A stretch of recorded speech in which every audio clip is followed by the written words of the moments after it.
மக்களே, ஆந்திர மாநிலத்துல ஞானேஸ்வரி அப்படிங்கிற 2 வயசு பாப்பா காணாம போய் இன்னியோட 26 நாள் வந்து கம்ப்ளீட் ஆகுதுங்க. பட் இப்போ வரைக்கும் பாப்பா சம்பந்தப்பட்டு எந்த ஒரு எவிடன்ஸும் கிடைக்கல. பாப்பா கிடைக்கல. எந்த ஒரு டீட்டெயிலுமே பாப்பா சம்பந்தப்பட்டு அஃபிஷியலா இப்போ வரைக்கும் கிடைக்கலங்க.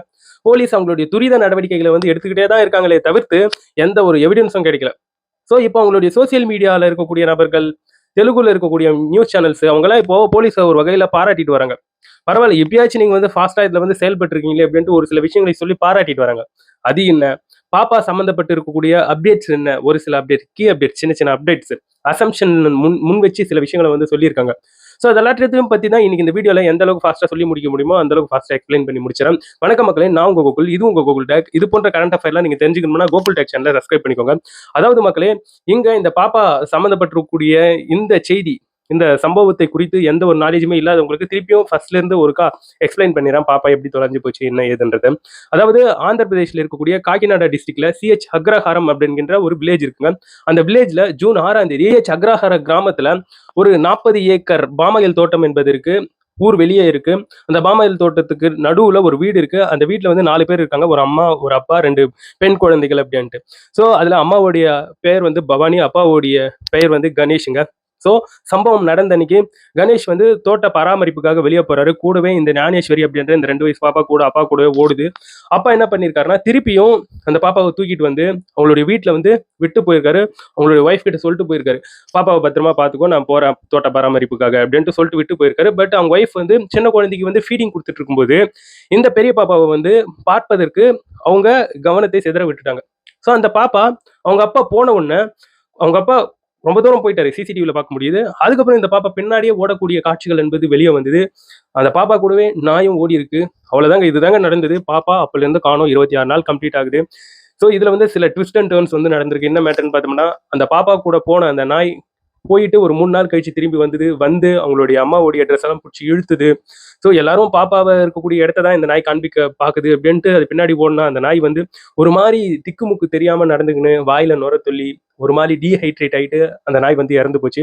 அந்த நாயோடைய பாடியை போஸ்ட்மார்ட்டத்துக்கு வந்து அனுப்புனாங்க. போஸ்ட்மார்ட்டம் ரிப்போர்ட் வந்தது, நேச்சுரல் டெத்ன்னு வந்தது.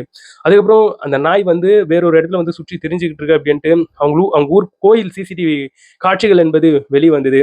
ஸோ பாப்பா காணாம போன சில மணித்துளிகள்லயே அந்த நாய் வந்து அந்த கோயிலாண்ட ரோட்ல வந்து சுற்றி திரிஞ்சுக்கிட்டு இருக்கு. ரோட்ல இருக்குதுன்னா கண்டிப்பா பாப்பாவை யாராச்சும் கிட்னாப் பண்ணி போயிருப்பாங்க அப்படிங்கிற ஒரு கோணத்துல வந்து பார்க்கப்பட்டு வந்துட்டு இருந்தது. இன்னொரு பக்கம் அந்த பாமாயில் தோட்டம் பக்கத்திலே பெரிய காடுகள், மலைகள் இருக்கு. அங்க இந்த மேன் ஹண்டர்ஸ், அதாவது மனிதர்களை உண்ணக்கூடிய வேற ஏதாச்சும் விலங்குகள் வந்து பாப்பாவை வந்து தூக்கிட்டு போயிருக்கலாம் அப்படிங்கிற ஒரு யூகங்கள் இருந்தது. மலைப்பாம்பு முழுங்கிருக்கும் அப்படின்ட்டு சொல்லியிருந்தாங்க. ஸோ இவற்றையெல்லாம் கண்டுபிடிப்பதற்கு இந்த பொம்மைகள் இருக்கும் பாத்தீங்களா, அந்த டால்ஸ்ல வந்து சில கோழியோடைய ஃபிளஷ் எல்லாம் வச்சு, சிக்கன்லாம் வச்சு அந்த பொம்மைகளை வந்து கட்டாங்க. பட் அந்த பொம்மைகளை எந்த ஒரு மேன் ஹண்டர்ஸ் அனிமல்ஸும் வந்து சீண்டல. எந்த ஒரு விலங்குகளுமே கடிக்கல. அப்போ பாப்பாவை விலங்குகள் கூட எதுவும் பண்ணல அப்படின்ற ஒரு விஷயம் கன்ஃபார்ம் ஆனது. அதுக்கப்புறம் அந்த தோட்டத்துக்கு வந்து இந்த முந்திரி பருப்பு பெருக்குவதற்கு, மாம்பழம் எடுப்பதற்கன்ட்டு சில பேர் அந்த இடத்துக்கு வருவாங்களாம். அது போன்ற புதிய நபர்கள் யாராச்சும் கிட்னாப் பண்ணி தூக்கிட்டு போயிருக்காங்களா அப்படின்றது ஒரு பக்கம் வந்து பேசப்பட்டு வந்தது. அது போன்ற நபர்களையும் பிடிச்சி விசாரிச்சிருங்க. ஆனா பாப்பா இருக்கக்கூடிய இடம் எங்கன்றதே தெரியலங்க. இதை தாண்டி நிறைய அசம்ப்ஷன், நிறைய யூகங்கள் வந்து போயிட்டு இருந்தது இதுல. பாப்பா வந்து ஓடையில அடிச்சுட்டு போயிட்டா, பாப்பாவை வந்து வேற ஒருத்தவங்க வந்து தூக்கிட்டு போயிட்டாங்க. அந்த பாப்பா ராஜமந்திரியில ஒரு தாத்தா மற்றும் இன்னொரு பாட்டி கூட படுத்து உறங்கிட்டு இருக்கு. அதை வந்து ஒரு நபர் பார்த்ததாக வீடியோஸோடைய கமெண்ட் செக்ஷன்ல வந்து கமெண்ட் பண்ணியிருக்காரு. அதுக்கப்புறம் நிறைய விஷயங்கள் இதை தாண்டி யூகங்கள் வந்து அடிக்கப்பட்டு வந்துகிட்டு இருக்கு. பட் அத்தன்டிக்கா அபிஷியலா எந்த ஒரு நியூஸுமே வரல பாப்பா இங்கதான் இருக்கு அப்படின்ட்டு. இதை தாண்டி அவங்க வீட்டில் இருக்கக்கூடிய அவங்களுடைய அம்மா அப்பா ரொம்ப கடுமையாக பாதிக்கப்பட்டு இருந்தாங்க. அவங்களுடைய அம்மா எல்லாம் பயங்கரமா ஹாஸ்பிட்டலுக்கு போயிட்டு ட்ரீட்மெண்ட் எல்லாம் எடுத்துட்டு வந்தாங்க. அவ்வளவு தலைவலி அவங்களுக்கு. ஸோ இதை தாண்டி இந்த சம்பவத்துல வந்து நிறைய ஜோதிடர்கள் வேற முன்னுக்கு பின்னாக அவங்களுடைய அசம்ஷனை முன் வச்சு அவங்க ஒரு பக்கம் குழப்பி தீர்த்து இருந்தாங்க. இவ்வளவு கலைபரங்கள் நடந்து முடிஞ்சிருந்தது. அவங்களுடைய டெபுட்டி சீஃப் மினிஸ்டரான பவன் கல்யாண் அவர்கள் ஒரு பக்கம் இந்த கேஸுக்கு வந்து ரொம்ப சப்போர்ட்டிவா வந்து தெரிவிச்சிருந்தாரு. நிறைய என்டிஆர்எஃப் டீம், எஸ்டிஆர்எஃப் டீம் எத்தனையோ பேர் அலசி ஆரம்பிச்சிட்டாங்க. பாப்பா கிடைக்கலங்க. இதுதாங்க இது வரைக்கும் நடந்திருக்கக்கூடிய சம்பவங்கள். எல்லாத்தையும் முன் வச்சுட்டேன்னா, இப்போ போலீஸ் வந்து என்ன பண்ணியிருக்காங்கன்னா, கிட்டத்தட்ட 24, 25 டேஸ் வரைக்கும் அவங்களால முடிஞ்ச அளவுக்கு டெக்னிக்கல் டீமை வச்சு, போலீஸோட இன்ஃப்ளூயன்ஸை வச்சு எல்லா இடத்துலையும் பாப்பாவை சம்மந்தப்பட்டு விசாரணைகளை மேற்கொண்டுட்டாங்க. எல்லாம் பண்ணிட்டாங்க.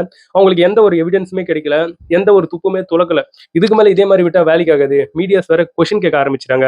ஸோ அதனால நம்ம அடுத்த கட்ட நடவடிக்கை போயிடலாம் அப்படின்ட்டு ரீசெண்டாக அவங்க என்ன பண்ணியிருந்தாங்கன்னா, பாப்பாவுடைய டீட்டெயில்ஸு, பாப்பாவுடைய ஹைட்டு, வெயிட்டு, உயரம், அதுக்கப்புறம் அதோடைய அனைத்து டீட்டெயில்ஸும் போட்டு கான்டாக்ட் நம்பர்ஸு எல்லாத்தையும் போட்டு போஸ்டர்ஸ் அடிச்சு அங்க ஆந்திர பிரதேஷ் முழுக்க அதை வந்து விநியோகம் பண்ண ஆரம்பிச்சிட்டாங்க. செவரொட்டிகள்ல வந்து ஒட்ட ஆரம்பிச்சுட்டாங்க செவரொட்டிகளா. இது போன்ற விஷயங்கள் வந்து நடந்தது. ஸோ அது போன்ற டீட்டெயில்ஸ பார்த்துட்டு யாரையாச்சும் பாப்பா இருக்கக்கூடிய இடத்தையோ, இல்ல பாப்பாவையோ கொண்டு வந்து குடுத்தா ரூ. 1,00,000 சன்மானம் குடுக்கப்படும் அப்படின்ற மாரி அந்த அந்த போஸ்டர்ஸ்லயே வந்து சொல்லியிருந்தாங்க. இது போன்ற சம்பவங்கள் வந்து ரீசென்ட்டா நடந்து முடிஞ்சுதா? இதை பார்த்த மீடியாக்கள் வந்து பரவால்ல போலீஸ் இத்தன நாள் வரைக்கும் வாயே திறக்காம இருந்தாங்க. ஆனா இந்த மாரி இருந்தா வேலைக்கு ஆகாது அப்படின்னு சொல்லி, ஒரு கட்டத்துல அவங்களால எந்த ஒரு எவிடன்ஸையும் கேதர் பண்ண முடியல. எந்த ஒரு சஸ்பெக்ட்டையும் புடிக்க முடியல அப்படின்றதுக்காக, ஸோ அவங்க இப்ப கடைசியா போஸ்டர் அடிச்சாச்சும் ஒட்டியிருக்காங்களே, இது வந்து ஒரு நல்ல விஷயம். இப்பயே ஆல்மோஸ்ட் நெறைய பேர் வந்து ஃபோன் பண்ண ஆரம்பிச்சுட்டாங்களாம் அந்த நம்பர்ஸ்க்கெல்லாம். பாப்பா வந்து இங்க இருக்கா, அங்க இருக்கா அப்படின்ட்டு ஃபோன் பண்ண ஆரம்பிச்சுட்டாங்களாம். ஸோ அதனால கூடிய விரைவில யாராச்சும் ஒருத்தவங்க வந்து இந்த பாப்பா சம்மந்தப்பட்டிருக்கக்கூடிய டீட்டெயில்ஸ வந்து சொல்லுவாங்க. ஸோ பாப்பா கூடிய விரைவில வந்து அவங்களுடைய வீட்டுக்கு வரப்போகுது. அவங்களுடைய அப்பா, அம்மா கூட விளையாட போகுது. சூப்பர் அப்படின்ட்டு அவங்க மீடியாஸ், தெலுங்கு மீடியாஸ் ஒரு பக்கம் போலீஸார்களை வந்து பாராட்டிட்டு வராங்க.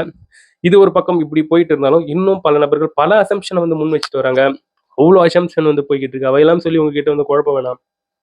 அத்தன்டிக்கா, அஃபிஷியலா சில அப்டேட்ஸ் வரட்டும். அத உங்ககிட்ட வந்து கொண்டு வந்து சேர்த்துடுறேன். நம்ம கூட இதுல வந்து பல கொஸ்டின்ஸ வந்து அடிக்கிருந்தோம். போலீஸ் எதுவுமே வாயே திறக்க மாட்றாங்களே! பிரஸ் மீட் குடுக்குறேன்னு சொல்லியிருந்தாங்க. அதுவும் குடுக்கல. எந்த ஒரு அப்டேட்டுமே குடுக்க மாட்றாங்களே! அப்படின்னு நெனைச்சுட்டு இருந்தோம். ஸோ கடைசியா போலீஸ் வந்து இல்ல வேலைக்கு ஆகல. பாப்பா காணாம போன இந்த கேஸ்ல இந்த மாரி போஸ்டர்ஸ் அடிச்சு ஒட்டுனா தான் வேலைக்கு ஆகும் அப்படின்ட்டு இந்த முடிவுக்கு வந்தது இந்த இடத்துல வந்து ஒரு நல்ல விஷயம் தான். ஏன்னா, சும்மா தேடுறோன்ற பேர்ல சும்மா எதுவுமே சொல்லாம தேடிட்டு எவிடன்ஸ் எதுவுமே குடுக்காம பிரஸ்ஸுக்கு அந்த மாரி இருந்தா கெட்ட பேர் தான் ஏற்படும். இப்போ ஓப்பனா பாப்பா காணோம் ஆமா தேடி பாருங்க எல்லாரும் அப்படின்னு சொல்றது இந்த இடத்துல வந்து ஒரு பெஸ்ட்டான விஷயமாக தான் தென்படுது. இதை தாண்டி ஒரு சிலர் வந்து நெகட்டிவாவும் சொல்லிட்டு இருக்காங்க. அவ்வளோதான் இந்த பாப்பா கேஸ இனிமே கிடப்பில போட்டுருவாங்க. பாப்பா சம்மந்தப்பட்ட டீட்டெயில்ஸ் கிடைச்சனா, திருப்பி அந்த ஃபைல வந்து ஓப்பன் பண்ணுவாங்க. அப்படி கிடைக்கலனா, தேடிக்கிட்டு இருக்கோம், பார்த்துக்கிட்டு இருக்கோம் அப்படின்னு சொல்லி தான் அந்த ஃபைல அப்படியே போட்டுருவாங்க. அப்படின்ட்டு இவ்வாறான நெகட்டிவ் விஷயங்கள் உண்மையாவே மனசுக்கு வருத்தம் அடைய வைக்குதுங்க. பாப்பா கண்டிப்பா கிடைக்கணும். பார்ப்போம். நம்ம தொடர்ந்து நம்மளுடைய பிரேயர்ஸ நம்மளுடைய கடவுள்கிட்ட வந்து முன்வைப்போம். பாப்பா கிடைக்கணும் அப்படின்ட்டு. ஸோ அத்தனை பேர் ஃபீல் பண்ணி அவ்வளோ கஷ்டப்பட்டுட்டு வராங்க. அந்த பாப்பா கம்பேக் ஆகணும், ஒரு ரிட்டர்ன் வரணும் அப்படின்றதுக்காக. ஸோ எல்லாருடைய பிரார்த்தனைகள் கண்டிப்பா பலிக்க தான் போகுது. அந்த பாப்பா திருப்பி வரா தான் போகுது. அவங்க அப்பா, அம்மா கூட நல்லா ஜாலியா விளையாட தான் போகுது. ஸோ எல்லாம் வல்ல நம்மளுடைய இறைவனை வந்து நம்ம பிரார்த்திப்போங்க. இந்த பாப்பா திருப்பி வரணுன்ட்டு. இதை பற்றி நீங்க என்ன நினைக்கிறீங்கன்றது என்னோட கமெண்ட் செக்ஷன்ல பதிவு பண்ணுங்க. நான் வந்து உங்கள அடுத்த ஒரு வீடியோல பார்க்குறேன். பாய் நண்பர்களே.